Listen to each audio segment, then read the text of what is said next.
Assalamualaikum warahmatullahi wabarakatuh. Alhamdulillahi rabbil alamin.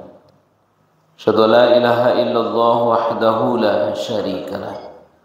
Asyhadu anna Muhammadan abduhu wa rasuluh. Sallallahu alaihi wasallam la nabiyya ba'dah. Subhanaka la ilma lana illa ma 'allamtana innaka antal alimul hakim. Qala Allah ta'ala fil Qur'anil Karim. A'udzubillahi minasyaitonir rajim. Bismillahirrahmanirrahim.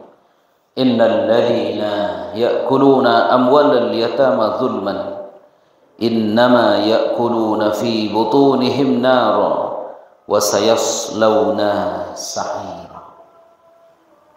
Sungguhnya orang-orang yang memakan harta anak yatim secara zalim, sebenarnya mereka itu sedang menelan api sepenuhnya ke dalam perut orang itu, dan mereka akan dimasukkan ke dalam api neraka. Sadaqallahul adzim. Alhamdulillah, kita sampaikan kepada Allah, kita hadir di rumah Allah nangko melakukan salat zuhur secara berjamaah. Sejenak kita tinggalkan aktivitas kita, menyambuti panggilan Allah, menjalankan perintah beliau salat zuhur secara berjamaah. Salam dan salam mari kita kirimkan pada junjungan kita Nabi besar Muhammad sallallahu alaihi wasallam. Di satu waktu dan kesempatan pada saat hari raya, Nabi sallallahu alaihi wasallam melihat seorang anak gadis yang sedang berdiri di sudut kota Madinah, yang dalam keadaan sedih dan baibu hati.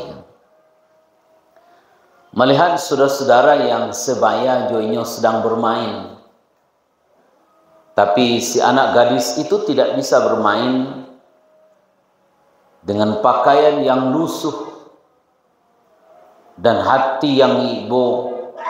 Gadis itu tidak bisa bergabung bersama teman sebayanya, darinya dalam keadaan sedih menangis. Melihat hal itu, Nabi kita Nabi Muhammad SAW menghampirinya dan bertanya ke anak gadis itu dengan penuh kehati-hatian, karena anak itu dalam keadaan sedih dan anak itu menangis, yang berbeda dengan anak seusianya di saat lebaran sedang bergembira dan mereka bersuka cita. Nabi SAW tak kenal dengan anak itu dan bertanya kepada anak itu, "Wahai anak gadis, kenapa engkau menangis?" Sebabnya engkau menangis sehingga engkau tidak bisa bergabung dengan teman-temanmu yang hari kini mereka sedang merayakan hari raya sesudah melewati perjuangan dalam beribadah. Apa jawaban anak nangko? Ambo adalah dari seorang anak laki-laki yang ayah ambo itu berjuang bersama Rasulullah dan ia meninggal di medan jihad. Sementara ibu ambo sendiri meninggalkan ambo dan menikah dengan laki-laki lain, dan bapak tiri mengusir ambo di rumahmu sendiri. Kenapa tidak saya sedih? Tak ada tempat ambo mengadu hari kini, dan ambo merasakan bahwa ambo hidup seorang atau sebatang kara saja. Anak kecil Nabi kita SAW, bagaimana kalau engkau ambo angkat jadi anakmu? Ali bin Abi Thalib adalah pamanmu. Fatimah adalah saudarimu. Dan Aisyah adalah ibumu. Hasan dan Husain adalah sepupu. Maukah engkau bersama? Apa jawaban anak itu? Baru tahunya bahwa laki-laki yang bertanya kayaknya itu adalah Nabi Muhammad SAW. Apa kata beliau, kenapa tidak saya berbangga jadi anak Rasulullah? Dan akhirnya anakku dibawa di Nabi ke rumahnya, ditukar bajunya, dimandikan, dia baju baru. Dan pada saat yang sama sudah makan bersama dengan keluarga Nabi. Dan anak itu keluar rumah dalam keadaan tersenyum dan berbahagia. Bertanyalah sahabat-sahabatnya, kenapa tadi engkau sedih? Sekarang engkau tertawa. Kenapa tadi bajumu lusuh? Sekarang bajumu sudah baru. Kenapa engkau berbahagia? Apa jawabannya? Kenapa tidak saya berbahagia? Karena hari ini saya sudah makan. Hari ini saya sudah punya baju baru. Lebih dari semua itu, Allah anugerahkan sebuah keluarga yang luar biasa. Rasulullah adalah orang tua angkat saya. Jawaban anak-anak yang lain, beruntunglah engkau, ayahmu meninggal di medan jihad, sehingga Rasulullah mengangkatnya. Timbul iri dinan lain. Kenapa kok ayah saya tidak meninggal, yang saya memiliki nasib yang sama dengan kamu? Jamaah rahimakumullah. Kaji kita pada siang hari ini, dosa yang ke-8 adalah dosa memakan harta anak yatim. Kata-kata yatim dalam Al-Quran Allah sebut sebanyak 23 kali. Secara khusus ada 9 kali kalimat yatim. Saja dalam bentuk jamak yatama misalkan. Wa'atul yatama. Tapi kalimat yatim disebut Allah ada 9 kali secara langsung. Innal ladzina ya'kuluna amwalal yatama zulman. Itu kalimat yatama. Tapi Allah sebut Bapak dan Ibu Saudara, diulang-ulang Allah 23 kali. Sungguhnya orang-orang yang memakan harta anak yatim secara zalim. Kisah di atas mengingatkan kawa bahwa seorang muslim seharusnya menyayangi anak yatim, bukan memakan harta anak yatim. Kalau ada anak yatim di rumah awak, banyak keberkahan yang datang. Wadolah ibu-ibu kebetulan minantu meninggal awak yang menggadangkannya, yakin bapak dan ibu-ibu tidak akan habis rezeki awak. Bahkan Nabi SAW, wa kafilul yatim kahataini, saya dengan orang yang memelihara, menjaga anak yatim kahataini, seperti 2 jari ini. Digambarnya di Nabi Muhammad. Bagaimana kalau tidak ada di rumah awak punya perhatian khusus karena yatim? Mungkin ke panti asuhan dia, mungkin anak yatim yang ada di kampung, indak jo celengan yatim tuh kita isi. Kenapa Bapak dan Ibu-ibu begitu perhatiannya agama kepada anak yatim? Tak ada orang yang ingin berpisah dengan orang yang menyayangi. Tapi karena sudah takdir Allah, akhirnya seseorang tidak punya ayah. Tidak ada orang yang ingin hidup dalam keadaan yatim, tidak ada. Karena orang yang pertama ketemu di awak di dunia kok ayah dan ibu kita kan. Sehingga malaki sayang ayah kawa, sayang kita ke ayah, sayang ayah, sayang ibu ke anak, sayang anak ke ibu, itu sudah sejak awal. Maka tak ada orang yang tak sayang ke ayahnya. Bahkan sayangnya anak seperti Nabi Ismail itu luar biasa. Ketika ayahnya sebut, bagaimana pendapatmu?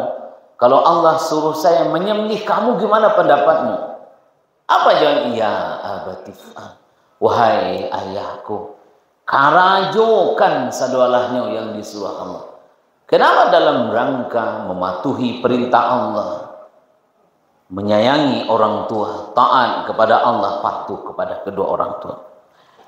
Maka jamaah rahimakumullah, kisah di atas mengingatkan kawa bahwa anak yatim adalah orang yang takdirnya seindah dari orang yang punya ayah sampai besar. Awak mungkin punya keluarga atau mungkin kita sendiri yang pernah mengalaminya kan. Bahwa kadang-kadang ketika awak yang sebagai objek atau awak sebagai subjek, misalkan pelakunya, awak yang anak yatim, terasa persis di awak. Tapa bapak dan ibu-ibu, hidup awak rasanya jauh dari kesempurnaan seperti saudara awak yang punya ayah dan ibu.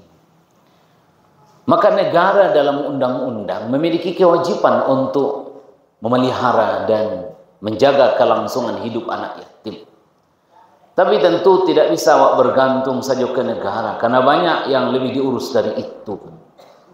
Sebagai seorang muslim, kita jangan sampai menyakiti harta anak yatim dan memakan harta anak yatim. Ayahku, bapak dan ibu-ibu, bercerita tentang ada orang yang jadi wali dari anak yatim. Sekarang nyoba anak sana berusia berdua misalkan. Lalu ternyata yang begadang istrinya meninggal, suaminya meninggal. Lalu suaminya, istrinya, kakaknya kok pengen nikah yang lain kan. Harta ditinggal jual dianya. Lah, acok anak yatim yang dalam posisi itu hidupnya terlunta-lunta. Padahal memakan harta anak yatim sama dengan memakan baru api. Nah, itu penting wak pahami bapak dan ibu-ibu, sehingga khusus disebut di Nabi awak bahwa orang-orang yang menyayangi anak yatim kahata ini seperti dua jari. Kenapa? Karena mereka sedang menyayangi orang yang mendapatkan takdir dari Allah yang tak seindah dengan orang lain. Kalau orang bayah ingin balik bisa diminta ke apanya. Pitibo dia anak yatim baragang kemauan yang tidak bisa diwujudkan karena ayah tidak ada itu kan. Maka wajar Az-Zahabi sebutkan bahwa yatim itu orang yang memakan harta anak yatim diposisikan sebagai dosa yang ke-8 kan. Dari 76 dosa besar, nomor 8-nya adalah memakan harta anak yatim. Nah, hal yang sama coba kalau ada misalkan pengurus masjid atau pengurus musala. Atau misalkan ada lembaga yang mengurus lembaga yatim, hati-hati.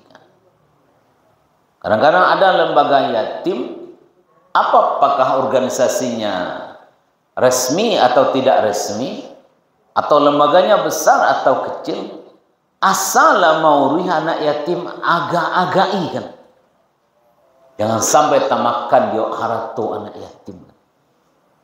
Karena pernah kejadian seorang yang membuka lembaga sosial itu yang dikumpul anak yatim dari berbagai daerah yang banyak asalnya dari Mentawai ketika itu, sehingga anak-anakku disuruh cari duit tiap hari ke pasar. Nah, sekolahnya kadang-kadang paket saja, dan kalau sehari-hari ngumpul uang. Sudah duit terkumpul, pengelolanya kok mengambil duit itu. Sementara anak-anak ada yang menginformasikan makan lado, patah jo garam saja kan. Begitu tragisnya kalau ada pelaku seperti itu, kata Allah, sama dengan memakan bara api. Di agama sianan anak yatim, anak yang meninggal apaknya dan alun bau mual balik. Oh kan kadang-kadang lain tiko bagian yatim, karena dulu apa yang ngarah awak anak yatim no. Awak salah mati lo batu kan. Aku calon nak yatim. Di nak yatim tu man mata abuhu walam yablu, orang dan mati apanya alun baliknya. Maka hati-hati awak ketika awak bagi pitih anak yatim. Nah kadang-kadang ala kuliahnya bah masuk aja kelompok yatim kan. Bilo nyoka balik ala kuliah kan. Nah, maka dah tuba dari hati-hati awak. Nah, sebagai pengelola yatim pun, nah biar lo misalkan, ketika membagi pitih anak yatim, sebarang agiah sih, termasuk anak yang piatu istilah awak. Yang dalam agama jalih orang yang mata abu sianan mati apanya, tidak bisa abu itu diganti dengan umur. Maka kalau awak memang butuh jo anak yatim dan piatu misalkan. Buat dua celengan, tidak usah disamakan anak yatim juga piatu kan. Karena kondisi mereka berbeda kan. Yatim dan piatu berbeda, dan karena memang dari sisi tanggung jawab yang mereka. Maka itu dosa yang ke-8 yang awak kaji, karena dia awak kolailah awak dalam posisi manapun yang bersentuhan dengan harta anak yatim. Capek-capek awak tobat ke Allah kan. Kadang dia awak makan dia awak, tapi awak tidak sadar kan. Habis itu dia kira tabayya panganyok membayar.